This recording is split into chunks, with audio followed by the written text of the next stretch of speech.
Hey guys, and I just wanted to do a quick video here, show you if you ever take your Smith & Wesson 500 or any Smith & Wesson gun apart and get access to the action, which is the part underneath here. First of all, you'd have to do is take off the grips.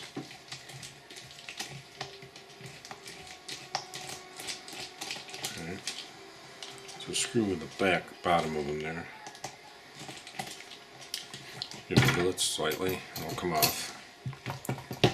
You see, there is an adapter here. This is a round butt that makes it into a square butt, so you could fit a square butt grip. You can use basically any kind of screwdriver. Make sure it fits. Okay, when we're looking here, make sure it's the same size as the screws, because you don't want to strip them. Take them.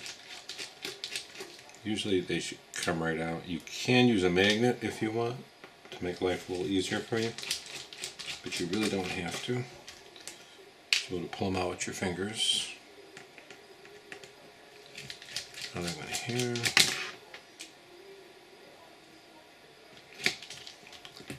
Okay, and then this one here holds your cylinder in.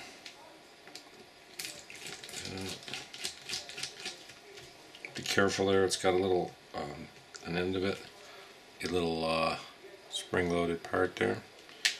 Then take it out, and you can get anything. I just usually use something plastic like this or something. Get in here, hold this down, and just pry a little. Okay, that'll get you access to the internals of it. Okay, put this back in so we can show you what we got here.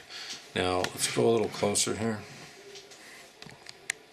If you look inside the gun, this here is your hammer bar.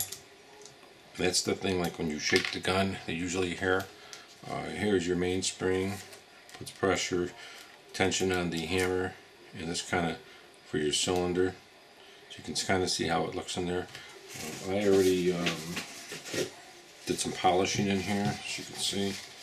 I'm going to actually wipe it off a little, because it's a little dirty from all the polishing I did there. But you can see how that looks in there. That's kind of the whole action.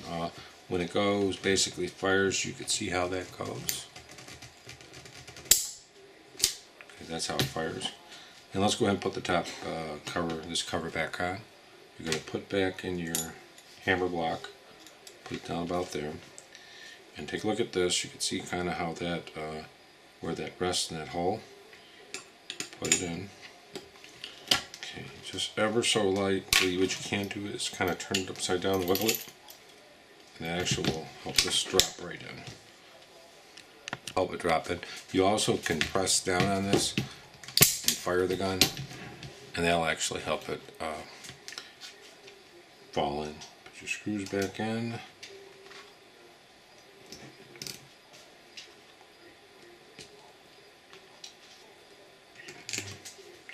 And get your screwdriver. This where, you know, maybe a gunsmithing tool, because this is a little smaller, the screws, so I tried to put a lot of pressure on this, so you don't really want to strip out the screws. Back in there.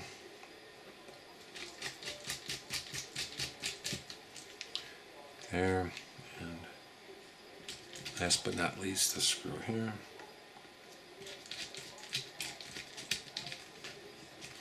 And it's pretty much on.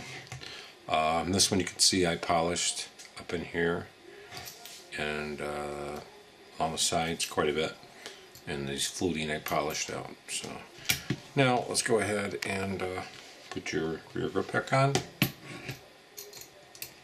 like this, and hold this and just kind of wiggle it.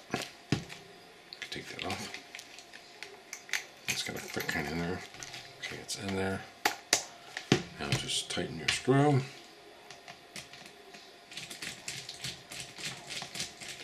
And that's really about all there's to it. You can check it. Okay, fire's fine.